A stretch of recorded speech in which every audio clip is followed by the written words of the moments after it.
특권을 주셨사오니 말씀으로 우리를 정결하게 하시고 연약함을 강하고 담대하도록 하여 주시고 우리의 아픈 부분을 치유하여 주시는 하나님의 능력의 말씀이 되도록 은혜를 나려 주시옵소서.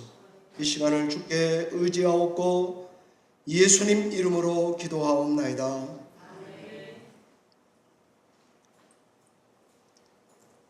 예언자들과 우리 11번째 시리즈 말씀 설교인데 말라기 말씀을 증거하도록 하겠습니다. 말라기서는 학개와 스가랴서와 함께 포로 귀환기에 쓰여진 성경입니다. 강제 이주 후 주전 539년 이후에 페르시아 시대에 쓰여진 것입니다. 주전 516년 수룹바벨을 중심으로 여러분 다 아시는 대로 성전이 세워졌습니다. 제사를 다시 드렸습니다. 그런데도 이스라엘 백성은 일정 기간이 흐른 후에 공동체 열정이 식었습니다. 제사장들의 제의적 제사 드리는 열정도 사라져 갔습니다. 페르시아 제국 또한 불안정한 제국이 되었습니다. 바벨론에서 돌아온 후에 이스라엘은 회복과 번영을 기대했습니다. 그러나 세상 일이 어찌 생각대로 돌아가지는 않았습니다. 그러자 그들이 생각하기를 하나님은 과연 여전히 우리에게 관심이 있으신가 의심했습니다. 겉으로는 예배를 잘 드리지만 속으로는 하나님께 냉소와 환멸과 회의와 의심으로 가득했던 것 같습니다. 그런데도 이스라엘 백성은 뭐가 잘못인지, 뭔 잘못을 우리가 했는지 전혀 모르고 있었던 것입니다. 말라기서는 바로 이런 종교적인 냉소주의 아니면 정치적인 회의주의 이런 데 빠져서 신앙이 흔들리는 이스라엘의 불신앙을 고발한 것입니다. 동시에 회개를 촉구했고 내 언약의 사자를 보내주겠다고 약속하셨으며 너희는 나의 특별한 소유라고 다시 한번 일깨워 주셨고 오늘 장로님 기도하신 대로 공의로운 해가 떠올라서 치료하는 광선을 비추리라 약속하셨습니다. 내 선지자 엘리야를 보내주겠다고 약속하셨을 뿐 아니라 우리에게 이 약속이 얼마나 참된가를 그림으로 보여줬는데 송아지같이 뛰는 모습을 보게 될 것이라고 약속 또 약속하고 있습니다. 말라기서는 이스라엘의 청중을 고발하고 기소하고 심판을 선언하는 형식으로 되어 있습니다. 그래서 하나님과 이스라엘 백성 간에 오해가 6가지 정도 있었던 것 같아요. 그래서 이 오해, 논쟁, 다툼 이것을 갖다가 6가지로 쫙 진열해 놓은 것이 말라기서입니다. 그러니까 저희는 오늘과 같은 이 말씀을 접할 때에 이스라엘과 하나님 사이에 어떻게 이렇게 새까맣게 몰랐던가, 오해가 생길 수 있는가, 이 부분을 뼈아프게 말씀을 드려야 되는 거죠. 법정입니다. 본디 법정이 그런 곳입니다. 잘잘못을 가리는 곳입니다. 옳고 그름을 따지는 곳입니다. 둘 다 자기가 옳다 그러는 사람만 오는 곳입니다. 상대가 잘못했다고 지적질하는 곳입니다. 답이 2개라서 답답해서 답을 둘 중에 하나로 가리는 곳, 법정입니다. 이게 가리는 게 쉽지 않아요. 어려워요. 다 옳다 그래요. 그래서 오늘날에도 가정법원에 보면 이혼 숙려 기간이 있지 않습니까? 둘 다 이혼한대요. 그런데 just a moment, 조금 더 생각해보자. 그래도 판별하기 어려운 것입니다. 말라기서는 하나님과 이스라엘 백성 간의 큰 다툼, 논쟁, 이것을 갖다가 적어 놓았는데 6가지로 되어 있습니다. 여러분들께서 이 주일날 이런 딱딱한 말씀을 들으시니 곤란하기 짝이 없을 거라고 잘 알고 있습니다. 말라기서 1장 2절로 5절에 하나님께서 먼저 이스라엘 백성과 다투는 게 나옵니다. 하나님이 2절에 이렇게 말씀하시는 것 같습니다. 너희는 왜 내 사랑을 의심하느냐? 여기에 이스라엘 백성은 하나님이 언제 우리를 사랑하셨단 말입니까? 이 두 개가 철로와 같아요. 그래서 한쪽은 내가 너희를 사랑해 왔단다. 또 다른 한쪽은 언제 그러셨습니까? 이것이 첫 번째 논쟁입니다. 그리고 두 번째는 1장 6절로 2장 9절에 여러분 설교문에 다 있습니다. 하나님은 이번에는 제사장들과 다퉜습니다. 하나님은 너희는 부적절한 제물을 나에게 드렸다. 나를 멸시했다. 그래서 성경에도 6절에는 나를 공경함이 어디 있느냐, 나를 두려워함이 어디 있느냐라고 물었습니다. 그러니까 제사장들은 언제 우리가 주의 이름을 멸시한 적이 있습니까? 답답할 노릇입니다. 제사장들이 제물을 드릴 때에 번거롭고 성가시고 귀찮다고 생각했던가 봅니다. 그래서 누가 뭐 훔쳐온 걸 드려도 작물도 오케이. 짐승이 좀 쩔룩쩔룩 거려도 원래 율법에는 안 돼요. 그런데 절어도 오케이. 병든 예물을 제물을 가지고 와도 그것도 오케이. 흠이 있어도 그것도 오케이. 마음과 뜻과 정성을 제물에 실지 않고 일하는, 어찌 보면 오늘날의 저 같은 목회자들 말이죠. 다투신 것입니다. 한쪽은 날 멸시했다. 다른 쪽은 언제 멸시했습니까? 세 번째 하나님의 다툼이 나오는데 2장 10절로 16절입니다. 여러분 성경을 봐도 돼요. 하나님이 지적하시는 게 언약을 깨뜨렸다 하는 것입니다. 이게 모세 언약인지 아브라함 언약인지는 정확히 몰라요. 그런데 좌우지간 법을 어겼다는 것입니다. 그래서 그 법을 어긴 게 뭔가 하고 하나님이 말씀하시는 것을 잘 읽어보면 남자들이 자기 아내를 버리면서 살았다는 것입니다. 2번 장가가는 게 유행이었나 보죠. 하나님이 그토록 사랑하시는 성결과 거룩을 휴지짝같이 여기는 것을 지적하고 있습니다. 이스라엘 백성은 부인했습니다. 아마 속에서 아니 하나님 요즘 안 그런 가정이 어디 있나요? 뭐 저만 그런가요? 뭐 살기 위해 그렇게 선택할 수도 있는 거 아닌가요? 이러고 따졌나 보죠. 하나님께서 이것을 후벼 파고 있습니다.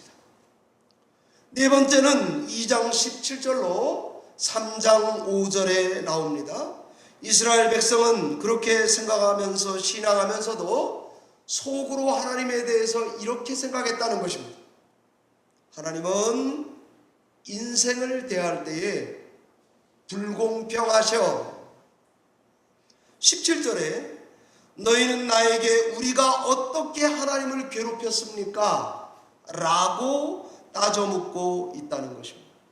그런데 하나님은 그렇게 생각하고 행하는 행동들 다 악행이라고 진단하셨고, 하나님은 불의하다 이렇게 믿고 있다고 생각하셨고, 정의는 세상에 없다. 그래서 그 세상을 향해 하나님은 내 사자를 보내리니 라고 약속하셨습니다. 여기서 내 사자가 히브리 말로, 죄송합니다, 히브리 말 써서 말라카이, 말라기입니다. 말라카이, 내 사자 말라기가 왔습니다. 동시에 그 사자에게 내 사자를 보낼 거라고 약속하셨습니다. 단어가 똑같아요. 3장 1절에 그가 내 앞에서 내 길을 준비하시리라 할 거다. 여러분 다 아는 내 사자가 길을 준비하는 것은 구약의 누구죠? 다 아시는 대로 세례 요한입니다. 그러니 하나님은 이스라엘을 향해 너희는 나를 괴롭게 만들고 있다. 이스라엘은 하나님을 향해, 하나님은 공평하지 않아. 이 정도쯤이야 눈 감아줘야지 큰 하나님 아니야? 이렇게 생각했나 봅니다. 다섯 번째는 3장 6절로 12절에 나옵니다. 아마 이스라엘은 하나님은 늘 변한다고 생각한 것 같습니다. 그런데 하나님은 나는 변하지 않는다. 너희가 변해야 한다. 이렇게 이야기합니다. 우리가 왜 변해야 돼요? 그러니까 11조를 거론했습니다. 그래서 3장 10절에 그 유명한 구절이, 여러분 다 아시는 구절이 나오는데, 너희의 온전한 11조를 창고에 들여서 나의 집에 양식이 있게 하고 나를 시험하여 내가 하늘문을 열고 너희에게 복을 쌓을 곳이 없을 정도로 주지 않나 시험해봐라. 그런데 지금은 복이 없어요. 복이 없다는 증거는 너희가 변해야 한다는 하나님의 말씀이 옳다는 것입니다. 맨 마지막입니다. 이제 다 왔습니다. 말라기 3장 13절에서 4장 3절에 나오는 것인데, 하나님께서는 종교적인 냉소주의, 정치적인 회의주의에 빠진 이스라엘에게 하나님 섬기는 게 헛된 일이다 라고 그들은 생각했나 봅니다. 그래서 하나님은 이스라엘이 하나님께 완악한 말을 가지고 늘 하나님께 대화한다고 고발을 하고 있습니다. 그래서 남과 비교해서 계속 잘 돼야 돼요. 이제 우리 교회로 치면 우리 교회 계속 숫자가 늘어나야 돼요. 우리 교회 아픈 사람 절대 있으면 안 돼. 조금 더 기다리면 복권 맞는 사람이 나와야 돼. 우리 교회. 이런 믿음으로 그 메커니즘이, 신앙의 메커니즘이 돌아가는 거예요. 하나님은 이 주체할 수 없는 미친 기관차, 이 기관차를 향해서 내가 반드시 종말에 심판하겠다고 이야기합니다. 말라기서 4장 2절, 오늘 저희는 여러분 한번 성경을 같이 보겠습니다. 말라기서 4장 오늘 본문의 1절을 보면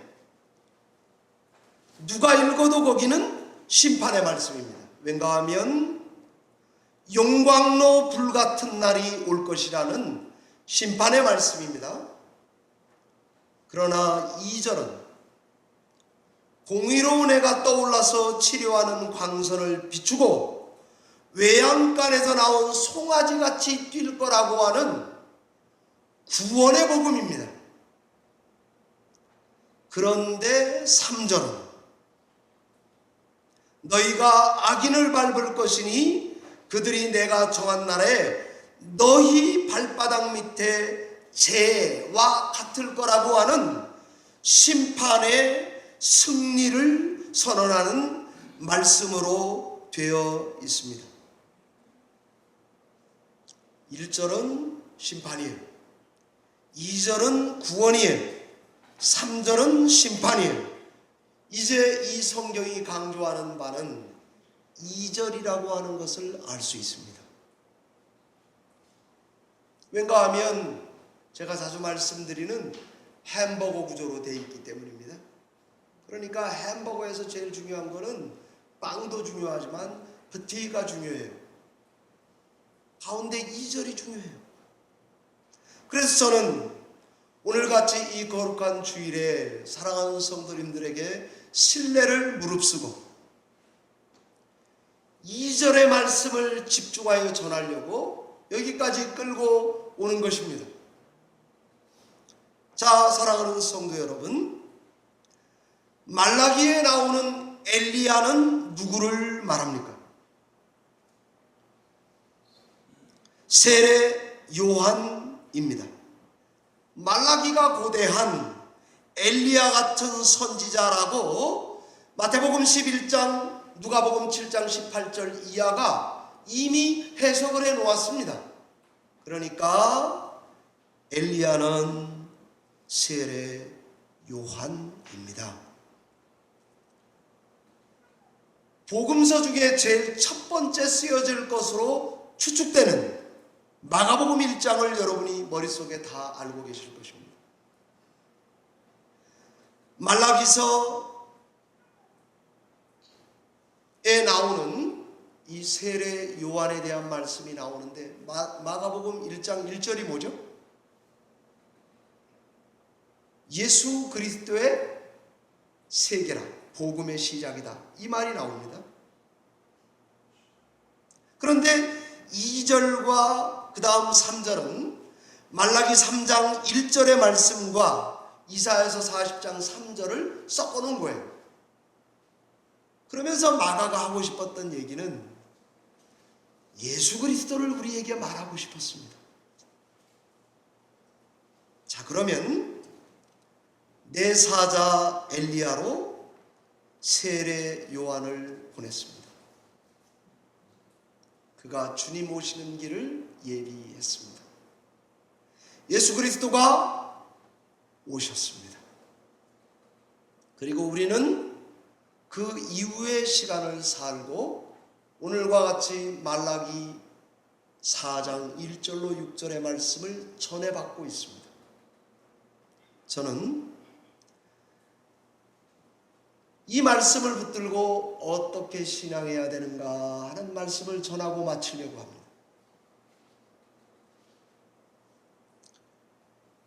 제가 한 주간 이 말씀과 씨름한 것은 혹시 내가 또는 우리 열린문교회 성도님들이 이스라엘 백성과 같은 처지에서 신앙생활을 하고 있지 않은가 하는 것입니다. 혹시 우리가 이스라엘 백성이 하나님한테 했던 동일한 질문을 가지고 기찻길과 같이 평행선을 이루면서 그저 묻어가며 신앙생활하는 건 아닌가? 언제 우리를 그렇게 하나님이 사랑했단 말입니까? 이렇게 의심하고 있는 건 아닌가? 우리가 언제 주의 이름을 멸시했다고 그래요? 이렇게 생각하는 건 아닌가? 우리가 하나님을 언제 괴롭게 했다고 그러십니까? 우리가 무슨 말로 주님을 대적했단 말입니까? 하나님이 하시는 모든 말이 하나도 안 들릴지도 모릅니다. 제가 테니스 치는데 오셨던 목사님이 한 분 계세요. 한국에서 은퇴하시고 오신 목사님이에요. 이희술 목사님이에요. 양평에서 오랜 동안 목회하시고 따님이 프라무스 사니까 오셔서 휴가를 보내시고 한국에 가셨어요. 근데 이분이 사위가 테슬라 자율주행차 제일 비싼 걸 가지고 있는 거예요. 그래서 테니스장에 포트리에 프라무스에서 포트리를 오셔야 되는데 자율주행으로 셋업해놓고 처음 오셨대요. 오시고 나서 복음보다 더 기쁜 얼굴로 저한테 세상에 핸들도 안 잡았는데 이게 집 앞에서부터 나를 여기다 데려다 줬다고,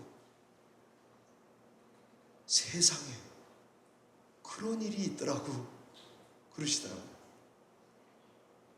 그래서 그렇구나 그랬어요. 어쩌면 성도님들이 테슬라 자율주행차를 비싼 돈을 주고 샀어요. 그런데 그 이술 목사님 말고 다른 분의 테슬라 간증을 들어보니까 비싼 돈을 두고 자율주행차를 탔는데 핸들에서 손을 절대로 뗄 수가 없다라는 거예요. 왜? 만에 하나 이게 60마일, 70마일로 가다가 사고 나면 어쩔 거예요. 그래서 떨리는 손을 가지고 핸들을 꼭 잡고 운전을 하셨다고 그러더라고요. 그래서 제가 내 차랑 좀 바꾸자고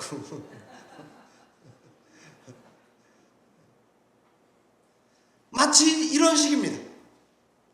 복음도 알고 기도도 하고 예배도 하고 성경도 알고 하나님의 심판의 말씀도 아는데 오늘 이스라엘 백성과 똑같은 하나님의 이해를 가지고 하나님과 평행선을 달리는 것처럼 신앙생활하는 거죠. 의심해요. 재물이 엉망이에요. 삶도 엉망이에요. 성적인 도덕적 기준이 땅에 내려가 있어요. 결혼생활 엉망이에요.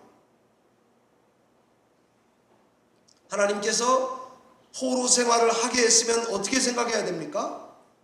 성경이 전해준 대로 하나님이 우리를 벌하셨구나, 심판이구나, 이렇게 생각해야 정상입니다. 하나님이 포로에서 나라를 돌아오게 만들었습니다. 야, 이거 정말 큰 은혜구나, 이렇게 생각해야 정상입니다. 그런데 포로로 끌려가도 돌아오게 해도 이게 뭐 그렇게 큰 대수란 말이냐 라고 생각하고 신앙한다면 어떻게 하나님의 말귀를 알아들을 수 있단 말입니까? 불가능합니다.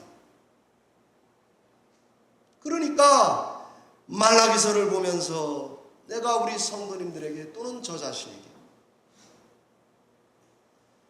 말귀를 알아들을 수 있는 이스라엘 백성과 같이 내가 신앙하지 않는가, 이 부분을 점검하셔야 할 줄로 믿습니다. 그게 제가 첫 번째 드릴 수 있는 말씀입니다. 두 번째는 우리 성도님들에게 이거를 기억합시다라고 말하고 싶습니다. 하나님은 우리가 악한 거를 잘 아세요. 우리 죄악을 아세요. 그럼에도 불구하고 말라기서를 보면서는 세례 요한 같은 내 사자를 맞이할 때는 어떻게 들어야 되는가 하면 언약의 사자가 와서 말씀하고 있다라고 들어야 할 줄로 믿습니다. 참 이게 쉽지 않아요. 우리 신앙에 대한 바른 진단이 있어야 되고요.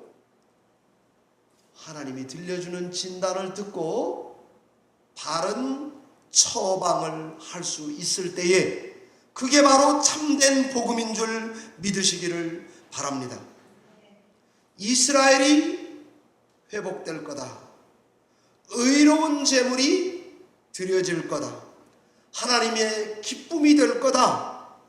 하나님은 우리의 영원한 제사장으로 이 땅에 오실 거다. 그 사랑은 변함이 없을 거다. 이것을 여러분과 제가 분명하게 믿어야 합니다. 이거를 귓등으로 들으면 안 됩니다. 철로와 같이 신앙생활 하는 격이 돼버리고 말 것입니다. 오늘날 우리 그리스도인들도 이 복음을 붙들고 우리의 악한 거 알아요. 심판 때문에 속상하고 아파요. 내가 하나님께 게을리 살았어요. 그럼에도 불구하고 복음 앞에 설 때에는 하나님이 나를 얼마나 사랑하는가에 귀를 기울여야 합니다.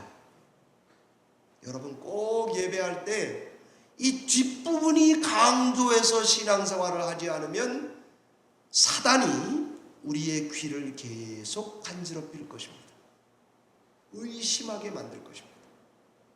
믿음이 성장하지 못하게 만들 것입니다.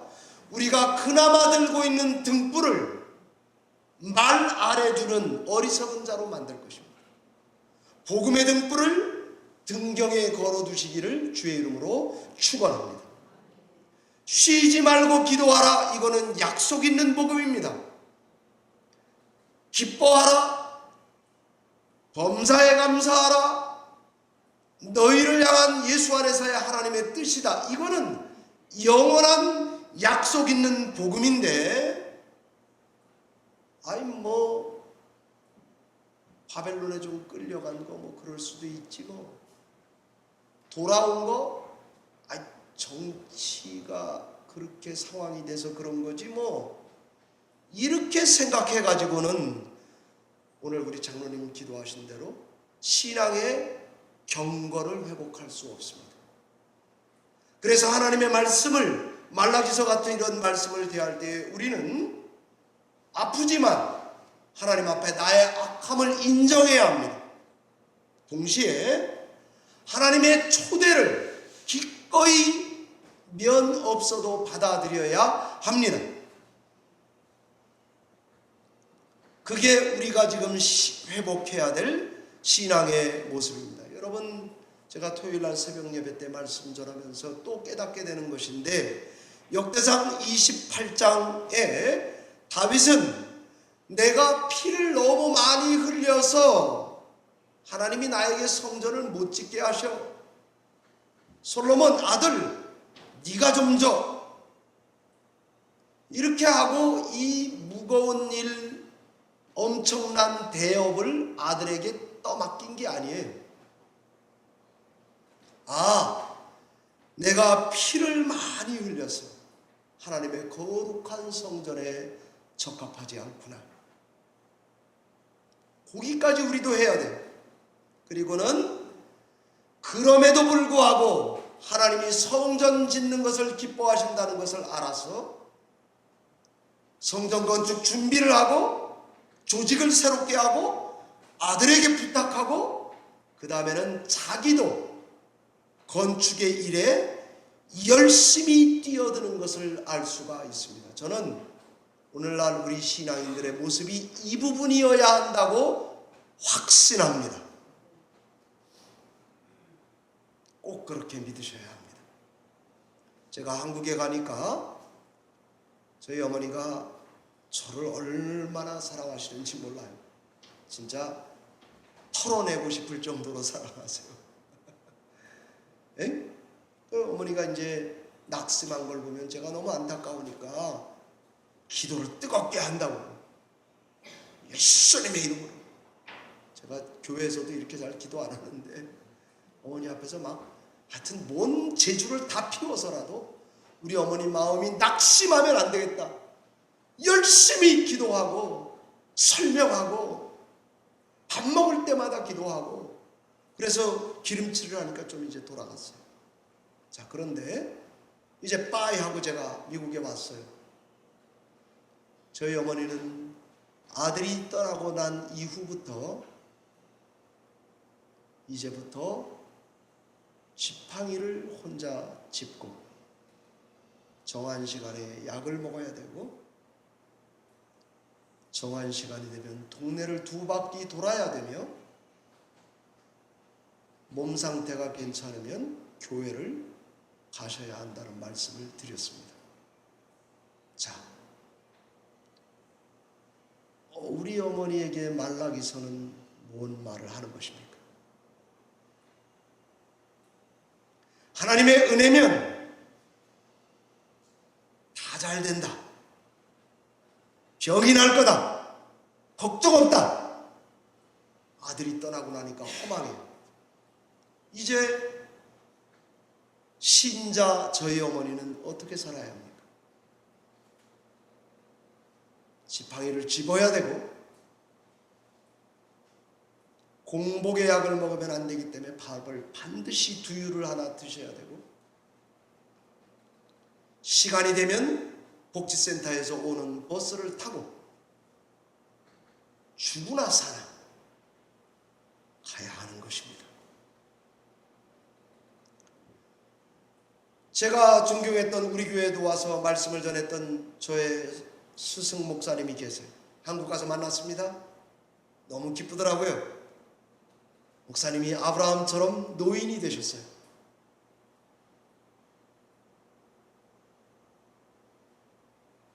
목사님 무슨 일 하세요?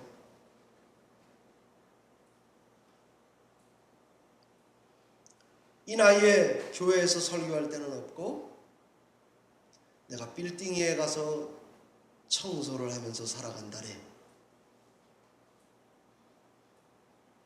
그 애들도 그럼 다 잘 돼야 되잖아요. 제가 여기 공적인 설교니까 말할 수 없지만 아픔을 안고 일하시면서 노년을 살아가시더라고요. 제가 여러분 다 아는 영등포 교회를 갔습니다. 말씀을 전했습니다. 거기는 빌딩이에요. 성도들도 제법 많아요. 그런데 임명희 목사님을 만나니까 목사님도 영등포역 거기에 재개발 지역이 될 거라 그러시더라고요. 그리고 코비드 그 이전에는 목사님이 방송도 타고 유명해지니까 집회 오래는 데도 많고 후원하는 교회도 많았답니다. 근데 이제는 거리의 사람들의 헌금을 받아가지고는 연명할 수 없는 교회가 돼가고 있어요. 그래서 날 위해 기도해달라고. 이 교회를 지킬 수 있게. 저는 그 성공한 목사님이기 때문에 그런 염려 없는 줄 알았어요. 있더라고요. 저의 베스트 프렌드 목사님이 부부 동반해서 원주에 다 모였습니다. 한 목사님은 폐가 안 좋아서 자기 에너지의 40%밖에 목회를 쏟아붓지 못하고 있어요. 한 목사님은 병자들만 돌보니까 그의 교회는 서 있어요. 그러니까 본인이 나가서 일을 하면서 그 교회를 지키고 있더라고요. 대학 때 공부 잘했던 정영석 우리 목사님, 제 친구 목사님은 아들이 지병을 알아서 아들에게 딱 붙어서 하나님의 부르심과 교회 일을 그렇게 하고 싶은데 자기가 아니면 돌볼 수 없기 때문에 못한다고 그러시더라고요. 여러분, 우리 인생은 말라기 말씀을 붙들어도 불구하고 미완성입니다. 믿는데도 불구하고 실패하고 있습니다. 다 잘 돼가고 있는 것은 아닙니다. 그럴 때의 말씀은 우리에게 어떻게 들려야 하겠습니까? 저는 오늘 본문이 주시는 말씀대로 치료하는 광선, 이 부분 때문에 붙든 게 아닙니다. 기도원에서 신유의 은사를 받은 분이 인용하는 말씀이라 이 말씀을 치유의 은사와 능력을 말하면서 이 말씀을 붙들고 있는 게 아닙니다. 하나님의 영원한 보호와 은혜와 사랑을 붙드는 것입니다.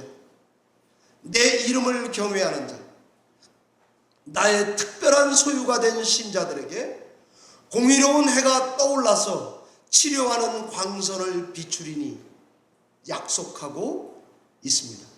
여러분, 광선, 그러니까 엑스레이를 생각하지만 여러분 가지고 있는 구약 성경에 보면 각주에 날개라고 되어 있습니다. 날개. 카나포입니다. 날개. 공의로운 해가 떠올라서, 해는 누굽니까? 구약 성경의 태양은 다 하나님입니다. 시편 84편 이하에 여호와는 해와 방패라. 시편 67편은 그의 얼굴빛을 우리에게 비추신다. 민수기 6장 24절 이하는 얼굴빛을 비추는 분으로 우리에게 소개하는데 태양은 하나님입니다. 그럼 신약에서는 뭐겠습니까? 예수님입니다. 계시록 21장 22절 24절에 예수님은 하나님의 의로운 태양의 완성자입니다. 마태복음 17장에도 변화산에서 그 얼굴이 해같이 빛나는 모습으로 그려져 있습니다. 이게 무슨 말입니까? 예수 그리스도에 대한 예언의 말씀입니다. 그러니 우리가 이 말씀을 읽으면서 내 병이 낫기를 기도하거나 항상 형통하기를 구하거나 신유의 은사만 바라보는 말씀으로 잡으면 안 됩니다. 우리 하나님은 우리를 날개 아래 품으시고 덮으시는 분이라는 것을 아들이 떠나간 후에도 붙들어야 합니다. 자폐증 아들이 짐이 돼도 가야 합니다. 건물 청소를 하면서라도 살아야 합니다. 이 약속은 모든 신자들에게 확실하고 분명한 약속인 줄 믿으시기를 바랍니다. 하나님의 영원한 보호를 약속해 주는 말씀 아닙니까? 하나님의 날개로 덮어주신다는 약속입니다. 사랑하는 성도 여러분, 저를 보시기 바랍니다. 구약 성경에는 독수리 날개로 품듯이 품는 날개가 나옵니다. 그렇습니다. 하나님은 이스라엘을 애굽에서 꺼내서 광야 40년을 날개로 품어 오셨습니다.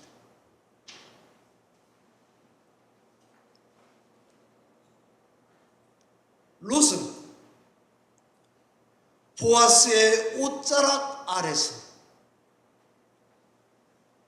오벳이라고 하는 아들을 통해 하나님의 약속의 가능성을 붙들었습니다. 우리 하나님의 아들 예수 그리스도는 십자가에서 찢어진 날개로 이 약속을 지키느냐고. 날개는 찢겨도 괜찮아요. 하나님의 말씀만 이루어지면 돼요. 아들이 떠나간 후에도, 하나님께 부름받기 전에도, 목회가 100% 워킹 안 하는 중에도, 병과 함께 동행해야 되는 그런 처지 중에도, 인생의 허물을 느끼는 중에도, 회의가 있는 중에도 우리의 신앙은 십자가에서 날개가 찢긴 하나님의 보호 아래에 있다는 것을 기억하고, 이 날개만이 나를 보호해 주시는 하나님의 복음이라고 붙들어야 되는, 그것은 우리가 할 일 아니겠습니까? 그래서 저는 이 말씀을 의지해서 우리 어머니에게 더 강하게 권면했습니다. 약해지지 마십시오. 엄마, 약해지지 마십시오. 얼마나 서운할까요? 성경은 그가 내 사자, 아버지의 마음을 자녀에게로 돌이키게 하실 것이요, 그가 내 사자가, 말라키가 자녀들의 마음을 그들의 아버지에게로 돌이키게 할 거라고 약속하셨습니다. 사랑하는 뉴저지 열린문교회 성도 여러분, 예수를 믿는데도 불구하고 이런 약속을 끝까지 붙들어야 합니다. 그래야 우리의 신앙이 기복화되지 않습니다. 세상 종교 비슷해지지 않습니다. 사람을 보고는 상처를 받으실지 모르지만 예수 그리스도의 상처를 보면 치유를 받을 것입니다. 이 약속을 끝까지 붙들고 변함없이 하나님의 찢긴 날개 아래 거하는 저와 여러분이 다 되시기를 주의 이름으로 축원합니다. 기도하겠습니다.